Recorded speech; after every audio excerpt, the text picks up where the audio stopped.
আসসালামু আলাইকুম। নিশ্চয়ই তোমরা অনেক অনেক ভালো আছো। অনেক দিন পরে আরও একটা বোর্ড কোশ্চেন সলভ ক্লাস নিয়ে তোমাদের সামনে হাজির হলাম।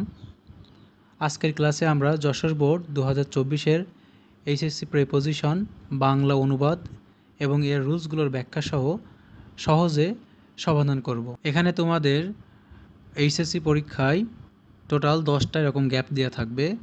10টা গ্যাপের জন্য প্রত্যেকটা নাম্বার থাকবে 0.5 করে, টোটাল নাম্বার থাকবে 5।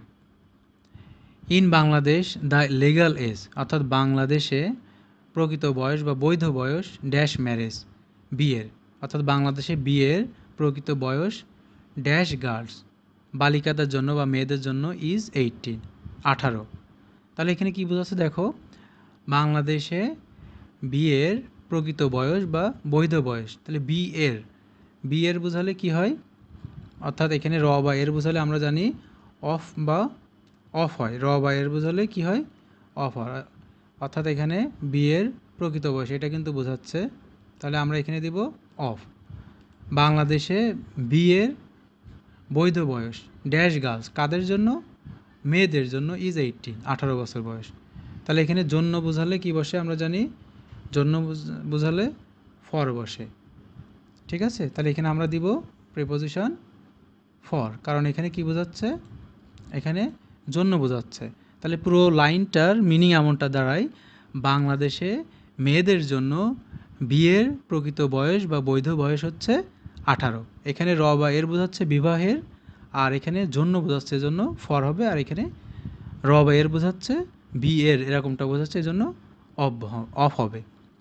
হাউএভার, যাই হোক, 33% of our girls get married before they are 15, অর্থাৎ প্রায় 33% মেয়েদের বিয়ে হয়ে যায় তাদের 15 বছর বয়স হওয়ার আগেই।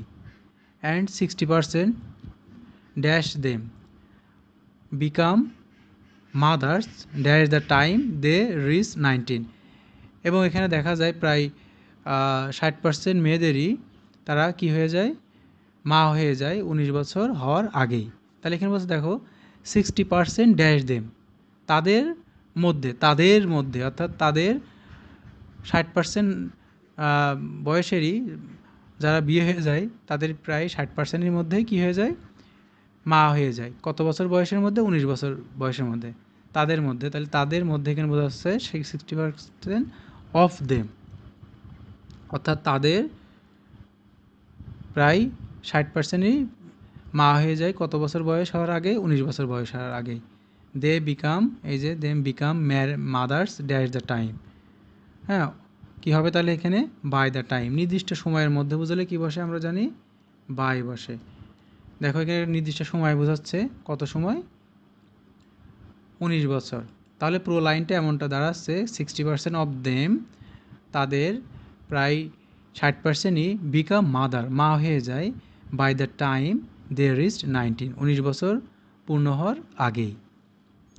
When an adolescent girl gets married, যখন একজন কিশোরী মেয়ে বিয়ে হয়ে যায়, she usually drops dash of school, অর্থাৎ তখন সে স্কুল থেকে ঝরে পড়ে, সে সাধারণত স্কুল থেকে ঝরে পড়ে। তাহলে আমরা জানি অ্যাপ্রোপ্রিয়েট প্রিপোজিশন ড্রপসের পর কি বসে, আউট বসে। ড্রপস আউট মানে হচ্ছে ঝরে পড়া, অর্থাৎ লেখাপড়া বন্ধ হয়ে যাওয়া, তাহলে এখানে হবে আউট।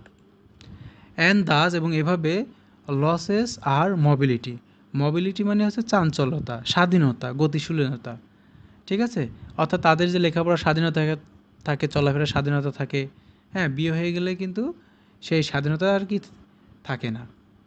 শি গেট কনফাইন্ড, তারপরে সে বন্দি হয়ে যায় ড্যাশ ফুল টাইম ওয়ার্ক, হ্যাঁ, তার স্বামীর বাড়িতে বা শ্বশুর বাড়িতে একেবারেই ফুল টাইম কাজের জন্য সে বন্দি হয়ে যায়। 4 দেয়ালের আবদ্ধের মধ্যে বোঝালে বসে কি বসে, টু। কনফাইনের পরে কি বসে, appropriate preposition two. Confine to মানে আবদ্ধ, 4 দেয়ালের মধ্যে আবদ্ধ বোঝালে টু বসে। আর যদি বিছানায় শয্যাগত বোঝায়, অর্থাৎ বিছানার মধ্যে কোনো কেউ অসুস্থ হয়ে পড়ে থাকে, তাহলে কনফাইনের পরে ইন বসে। কিন্তু দেখো এখানে 4 দেয়ালের মানে শ্বশুরবাড়িতে 4 দেয়ালের মধ্যে সে কী হয়, কাজের মধ্যে, সে ফুল টাইম কাজে আটকা পড়ে যায়, বন্দি হয়ে যায়। এই জন্য এখানে হবে confine to full work dash her in laws household, শ্বশুরবাড়ির কাজের জন্য। ঠিক আছে, তাহলে ওয়ার্ক ইন হার তার মানে শ্বশুর বাড়ির মধ্যে, তাহলে মধ্যে বুঝালে আমরা জানি ইন বসে। শ্বশুরবাড়ির কাজের মধ্যে সে তার পুরোটাই কী করে, পুরোটার জন্য সে আবদ্ধ হয়ে পড়ে, পুরোটা কাজের জন্য সে বন্দী হয়ে পড়ে। এই লজ মানে হচ্ছে শ্বশুরবাড়ি, in laws. She loses social status, সে তার সামাজিক যে মর্যাদা সেটা হারিয়ে ফেলে। অ্যান্ড অল দ্য অপরচুনিটিস, এবং সকল সুযোগ সুবিধা থেকেও সে বঞ্চিত হয়। ড্যাশ ইকোনমিক ইন্ডিপেন্ডেন্স, হ্যাঁ ড্যাশ ইকোনমিক ইন্ডিপেন্ডেন্স, এখানে কী দেবো আমরা, ইস নম্বরটা এখানে দেবো অফ ইকোনমিক ইন্ডিপেন্ডেন্স, অর্থাৎ অর্থনৈতিক স্বাধীনতার যে সকল সুযোগ সুবিধা সেগুলোর থেকে সে বঞ্চিত হয়। ঠিক আছে, হারিয়ে ফেলে সে তার সুযোগ সুবিধাগুলো। তাহলে দেখো এখানে অর্থনৈতিক স্বাধীনতার কি সুযোগ সুবিধা, অর্থনৈতিক স্বাধীনতার আমরা একটু আগেই জেনেছি র বা এর বুঝালে কি বসে, অফ বসে। এই জন্য এখানে আমরা কি দিব, প্রিপোজিশন অফ দেব। Dash her in laws house she gets marginalised, marginalised মানে কি জানো, গুরুত্বহীন হয়ে যাওয়া, মানে সস্তা হয়ে যাওয়া। তখন সে তার শ্বশুর বাড়িতে কী হয়ে যায়, সে গুরুত্বহীন হয়ে যায়। এখানে দেখো শ্বশুর বাড়িতে, তাহলে ইন হার লজ হাউস, এখানে আমরা কি দেব, ইন দেব, কারণ এটা হচ্ছে যে তার শ্বশুর বাড়ির মধ্যের কথা বোঝাচ্ছে। যেহেতু এটা প্রথমে গ্যাপ আছে এই জন্য ইনটা ইনের আইটা বড় হাতে দিলাম। In her laws house, laws house অর্থাৎ তার শ্বশুর বাড়িতে, শি গেটস মার্জিনালাইজড, সে গুরুত্বহীন হয়ে পড়ে। শি বিকামস ভালনারেবল, অর্থাৎ সে তখন দুর্বল হয়ে পড়ে। Dash all short of abuse, হ্যাঁ সকল ধরনের কিসের কারণে, সকল ধরনের যে অত্যাচার বা অপব্যবহার, হ্যাঁ এগুলোর কারণে সে কী হয়ে পড়ে, দুর্বল হয়ে পড়ে। তাহলে আমরা জানি অ্যাপ্রোপ্রিয়েট প্রিপোজিশন ভালনারেবলের পরে কি বসে, টু বসে। ভালনারেবল টু মানে হচ্ছে কি হয়ে যাওয়া, ভালনারেবল টু মানে দুর্বল হয়ে পড়া। ঠিক আছে, তাহলে এখানে হবে হচ্ছে preposition two. All short of abuse, সকল প্রকার হ্যাঁ অত্যাচারের কারণে। ইনক্লুডিং ডৌরি রিলেটেড ভায়োলেন্স, হ্যাঁ বিশেষ করে তোমার হচ্ছে যে ডৌরি যে সিস্টেমগুলো আছে, অর্থাৎ যৌতুকের কারণে তার যে অত্যাচার নিপীড়ন হয় সেটার কারণে সে অনেক বেশি দুর্বল হয়ে পড়ে। তখন সে তার কাজের গতি হারিয়ে ফেলে, তার যে সামাজিক যে স্ট্যাটাস বা মর্যাদা সেটাও সে কী করে, হারিয়ে ফেলে। ঠিক আছে, এভাবে করে প্রত্যেকটা মেয়েই যখন অল্প বয়সে বিয়ে হয়, কিশোরী বয়সে, তখন কিন্তু সে তার সকল ধরনের সুযোগ সুবিধা কী হয়, সুযোগ সুবিধা থেকে সে বঞ্চিত হয়। হ্যাঁ এখানে বাংলাদেশের যে প্রেক্ষাপট সেটাই এই টেক্সটে তুলে ধরা হয়েছে, কারণ বাংলাদেশের মেয়েদের ক্ষেত্রে দেখা যায় 18 বছর বয়স একটা নির্দিষ্ট বয়স করে দেওয়া হয়, রিয়েল বয়স বা এখানে লিগ্যাল এজ, কিন্তু সেই বয়সের আগেই কি হয়, তাদেরকে বিয়ে দেওয়া হয়। হ্যাঁ প্রায় 15 বছর বয়সে এখানে 30% মেয়েদেরকে বিয়ে দেওয়া হয়, এবং 60% তাদের মধ্যে যে বয়স থাকে, 60% বয়সী মেয়েরা থাকে, হ্যাঁ 60% বয়সী 19 বছর হওয়ার আগেই তারা সন্তানের মা হয়ে যায়।